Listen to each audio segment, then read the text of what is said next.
네, 여러분 만나서 반갑습니다. 네, 저는 취업교육대 취업대장 박쌤이라고 하고요. 오늘 이렇게 또 라이브를 키게 되었습니다. 현대차 모빌리티 기술 인력이 이제 채용 공고가 상반기 때 이어서 또 하반기로 해서 내년 채용 과정으로 해가지고 또 이렇게 시작이 되었죠. 이번 주 월요일부터 시작이 되어서 채용 번개 라이브 공고가 뜨면 라이브를 할 거다라고 말씀드렸는데 이렇게 또 공고가 떠서 화요일 날에 바로 여러분들한테 따끈따끈하게 또 라이브를 또 키게 되었습니다. 그래서 오늘 좀 자기소개서 작성 전략이라는 부분에 대해서 전반적으로 한번 얘기를 좀 해보도록 하겠습니다. 그래서 오늘은 이제 실질적으로 여러분들 자기소개서 쓸 때 지금 항목이 상반기랑 똑같기 때문에 상반기 때 준비하셨던 분들도 있으실 거고 여러분들이 있을 텐데 또 처음 쓰신 분들도 있기 때문에 항목 분석을 좀 디테일하게 보는 시간을 가져보려고 합니다. 그래서 항목별로 어떤 이야기를 써야 되는지 여러분들이 뭐 1번 같은 경우에는 조금 아셔야 될 부분들도 있겠죠. 그래서 1번 같은 경우에도 뭐 모빌리티 기술 인력이라고 하는데 현대자동차의 모빌리티가 뭔지 이런 부분들에 대해서 전체적으로 또 한번 이해를 해보는 시간을 가져보려고 하고요. 그리고 자기소개서 예시에 대해서도 좀 간단하게 살펴보는 시간을 가져보도록 하겠습니다. 그래서 오늘 한번 이야기를 좀 해보도록 할 거고요. 여러분들 뭐 들어보시면은 좀 실질적으로 도움이 되는 이야기를 많이 하려고 합니다.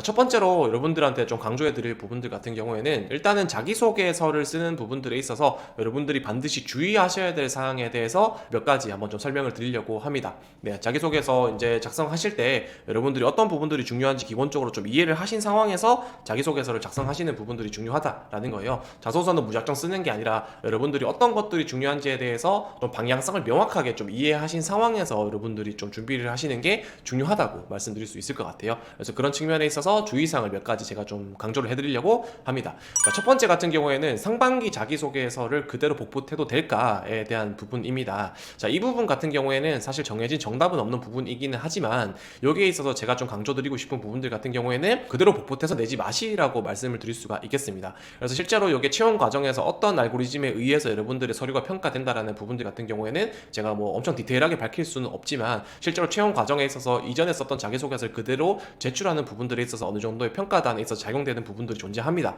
그렇기 때문에 여러분들이 상반기에 냈던 자기소개서를 그대로 복붙해서 내시기보다는 이 부분에 있어서 어느 정도 변주를 좀 주신 상태에서 내시는 게 중요하다라고 보시면 될 것 같아요. 여러분들이 지금 내가 지원했던 자기소개서들 뿐만 아니라 과거에 지원했었던 모든 지원자들의 자기소개서가 DB화되어서 데이터가 쌓여있다고 보시면 될 것 같습니다. 그런 과정에 있어서 이 자기소개서를 그대로 제출하셨을 때 내 자기소개서를 그대로 제출했다라는 부분들에 있어서 나의 자기소개서가 그대로 제출됐다라는 것보다는 어떤 과거에 제출되었었던 자기소개서와 동일한 형태를 가진 동일한 문장이나 단어나 이런 것들을 가진 자기소개서가 제출되었다라는 부분으로 보일 수 있기 때문에 그런 부분들이 평가적인 과정에 있어서 불이익을 받을 수 있는 부분들도 있습니다. 그렇기 때문에 가급적이면은 변주를 좀 주셔서 제출을 하셨으면 좋겠다라는 거고요. 여러분들 변주를 주실 때 뭐 그렇다고 내가 뭐 상반기에 정말 잘 쓴 자기소개서가 있는데 이거를 완전 싸그리 뒤집어 엎어야 되냐라고 또 생각하실 수 있겠지만 그런 것보다는 가볍게라도 여러분들이 쓰셨던 소재에 대해서 한번 다른 방향으로 한번 간단하게 해석을 해주신다든지 혹은 뭐 가능하다면 또 소재를 한번 바꿔서 써보신다든지 이런 식으로 한번 좀 시도를 해주시면 좋겠다라고 말씀드릴 수가 있겠습니다.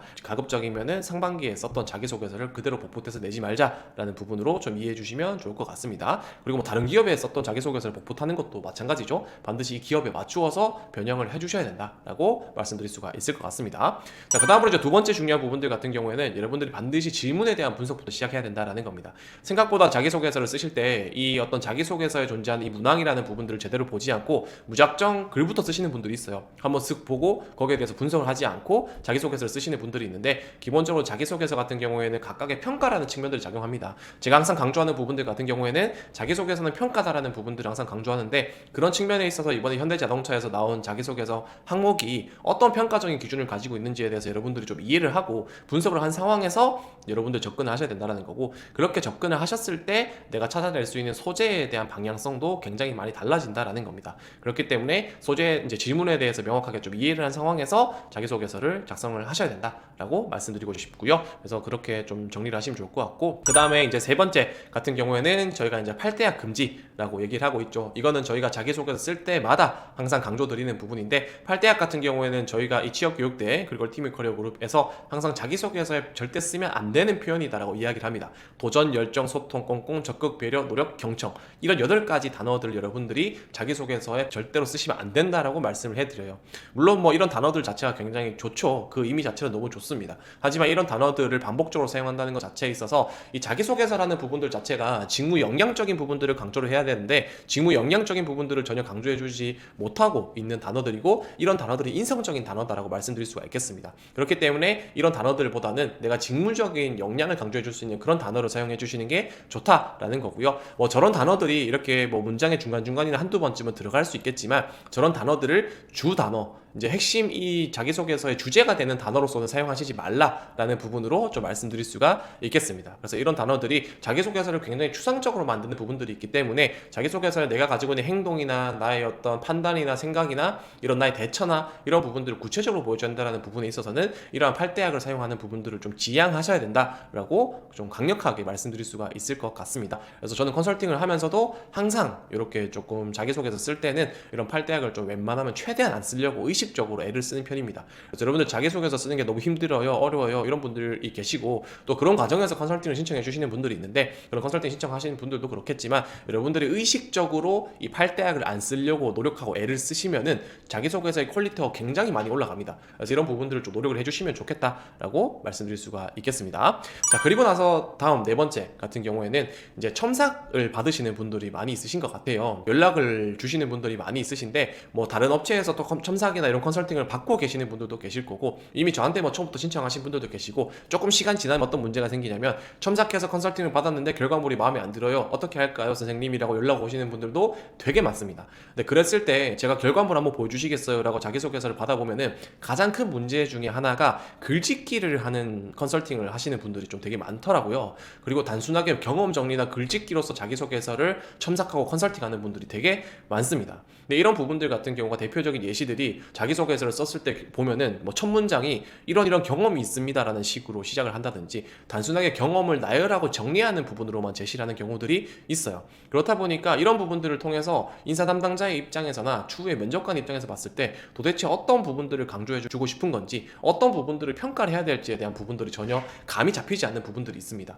그래서 그런 부분들이 생기는 경우에는 자기소개서의 평가적인 모호함이 생기기 때문에 절대로 자기소개서 이렇게 쓰면 안 된다라고 거듭 제가 강조를 해드려요. 근데 이런 부분으로 그래서 첨삭이나 컨설팅이 이루어지는 부분들이 있다면 여러분들이 좀 반드시 주의하셔야 될 부분이다라고 말씀드리고 싶고요. 그래서 이런 부분 때문에 절대로 피해를 입으시면 안 된다라는 겁니다. 그래서 경험 정리와 글짓기가 아니라 직무적인 역량을 정확하게 타겟팅해서 이야기해 줄 수 있는 그런 컨설팅을 받으시는 게 중요하다라는 거고요. 이런 부분과 또 연결지어서 앞에서 말씀드린 이 팔대학이라는 부분들 또한 자기소개서에 너무 남발되고 있다라는 느낌이 보이신다면 그 자기소개서는 사실 퀄리티적으로 굉장히 떨어질 수밖에 없는 부분들이 있기 때문에 여러분들 비싼 돈 내고 내가 하는 또 컨설팅이고 이런 부분들이 있는데 이런 피해는 없었으면 좋겠다라고 좀 말씀드릴 수가 있겠습니다. 자, 그 다음으로 다섯 번째 같은 경우에는 이제 소제목과 두괄식 또 문단 구분인데요. 여러분들 이제 자기소개서라는 부분들 자체가 평가라고 말씀드렸잖아요. 그랬을 때 이 현대차 같은 경우에는 이번에 뭐 하반기는 좀 덜하겠지만 상반기에는 뭐 경쟁률이 엄청 뭐 심했죠. 뭐 실제 10만 명이 지원했다라는 또 얘기가 있을 정도로 되게 심했는데 그런 과정에서 역으로 생각을 해보면 인사 담당자들이 이런 자기소개서라는 부분들 자체를 굉장히 많이 필터링을 해야 되죠.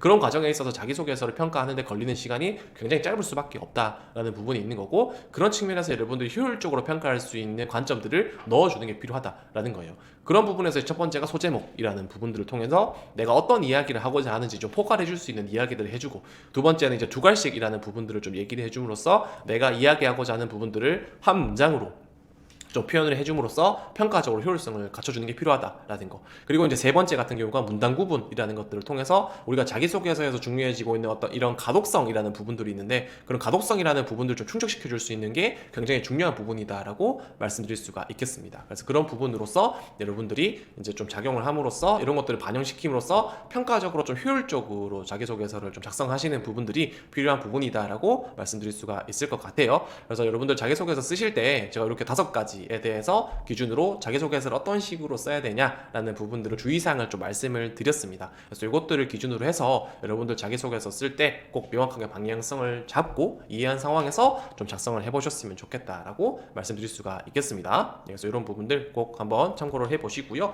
자, 다음으로는 이제 생산직이죠. 이제 현대자동차 생산직이다라고 했을 때 제가 기아차부터 거듭해서 계속 보여드리는 부분인데 역량적인 부분들이 중요하다고 계속 강조를 해드리고 있죠. 이제 자기소개서를 쓸 때 게 팔대학이 아니라 역량적인 부분을 강조해주자라고 계속 강조를 해드리고 있습니다. 그런 측면에 있어서 여러분들이 이런 현대자동차뿐만 아니라 이 자동차 생산 공정에 존재하는 이 핵심 역량이 뭐가 있을까, 그리고 내가 실제로 소재적인 부분들을 어떤 것들 선택을 해야 될까라는 부분들이 있는데, 그런 부분들에 있어서 좀 핵심 3대 역량에 대해서 한번 이야기를 해보는 시간을 가져보려고 합니다. 그래서 요거는 뭐 제가 그 전에 또 영상을 올려드린 부분들이 있기 때문에 요거는 뭐 엄청 디테일하게 얘기하는 것보다는 조금 가볍게 빠르게 좀 설명을 드리고 넘어가도록 하겠습니다. 이 생산직한테 요구되는 역량이 크게 3가지 정도로 제가 뭐 물론 더 많죠, 엄청 많지만 핵심적으로 필요한 역량을 3가지 정도로 말씀드릴 수 있을 것 같습니다. 첫 번째 같은 경우에는 좀 분석적인 관점이고요, 두 번째는 협업적인 사고이고, 세 번째는 계획적인 사고다라고 말씀드릴 수가 있겠습니다. 이 분석적인 사고 같은 경우에는 이 자동차 생산 공정이라는 것 자체가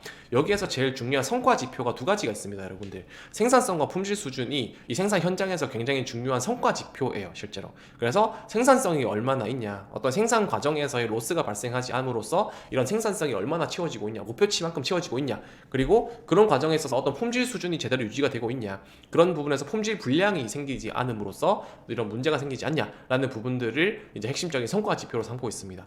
그렇기 때문에 현장에서 발생하고 있는 다양한 문제점이나 이런 부분들을 사전에 발견하고 이런 것들을 처리하고 문제를 해결하고, 그럼으로써 이런 생산성과 품질 수준이라는 것들을 정상 수준으로 항상 유지시켜주는 것들이 굉장히 중요합니다. 그래서 그런 핵심적인 역할을 하는 사람들이 또 생산직이기 때문에 그런 측면들에 있어서 어떤 생산 현장에서의 문제를 발견하고 그런 것들을 해결할 수 있는 역량이 대표적인 게 좀 분석적인 관점이다라고 할 수가 있겠습니다. 그래서 이런 부분들을 여러분들이 좀 생산직으로서 강조해 줄 수 있는 핵심 역량이다라고 할 수가 있겠죠. 그래서 여러분들 예를 들어서 뭐 1번에서도 모빌리티 생산 인력으로서 본인이 가지고 있는 강점은 뭐냐, 이런 부분들을 물어봤을 때 내가 과거의 어떤 경험이라는 부분을 통해서 내가 뭐 원인을 분석해서 문제를 해결한 경험이 있다라든지, 뭐 실패의 원인을 분석해서 성공한 경험이 있다라든지, 이런 경험이 있으신다면 이런 부분들을 기준으로 해서 여러분들이 조금 내가 이런, 나는 분석적인 관점을 가지고 있는 사람이고 이런 부분으로서 내가 어떤 생산성 극대화 품질 수준에 기여할 수 있는 역량을 가진 인재입니다 라고 이야기를 해줄 수 있는 부분들이 있겠죠. 그래서 그런 식으로 좀 어필해 줄 수 있는 하나의 대표적인 역량이 분석적인 관점이다 라고 보시면 될 것 같습니다.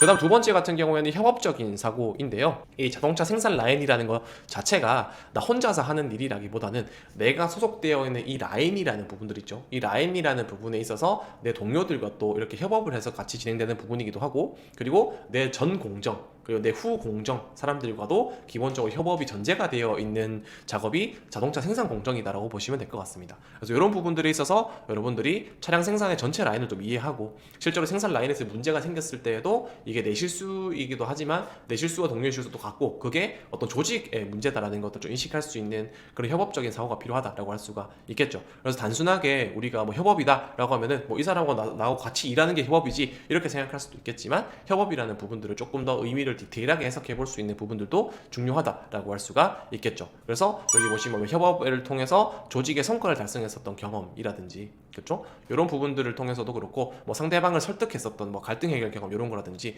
이런 것들을 통해서도 여러분들이 좀 해줄 수 있는 이야기들이 있으면 좋겠다라는 부분으로 보시면 될 것 같습니다. 그래서 이런 부분들이 대표적으로 또 요구되는 협업적인 사고다라고 할 수가 있겠고요. 그 다음 이제 세 번째는 계획적인 사고인데, 이 계획적인 사고 같은 경우에는 이 어떤 생산성이라는 부분들, 품질 수준이라는 부분들, 아까 말씀드렸던 것처럼 이 현장에서 가장 중요한 성과 지표 중에 하나가 이런 생산성이 있다고 했잖아요. 그렇기 때문에 이제 일별, 뭐 주별, 월별, 연별 이런 생산 목표가 존재합니다. 생산 현장에서는. 그렇기 때문에 이런 것들을 달성하는 데 있어서 핵심 역할을 하는 사람이 또 생산직이기 때문에 내가 이 정해진 라인 안에서 어느 정도의 속도와 어느 정도의 정확도와 어느 정도의 생산성을 발휘해야 되는지에 대해서도 생산직으로서 이해하는 부분들이 굉장히 중요하다라고 할 수가 있겠습니다. 그래서 그런 측면들에 있어서 여러분들이 계획적인 사고도 좀 굉장히 중요한 부분이다라고 할 수가 있겠죠. 그래서 생산 계획과 생산성을 고려한 업무 집중과 공정 개선을 위한 고민을 하는 부분들이 필요하다라고 할 수가 있겠죠. 예를 들어서 내가 지금 부여받은 목표가 100개를 생산하는 게 뭐 시간 단위로 뭐 5개, 10개를 생산하는 게 목표인데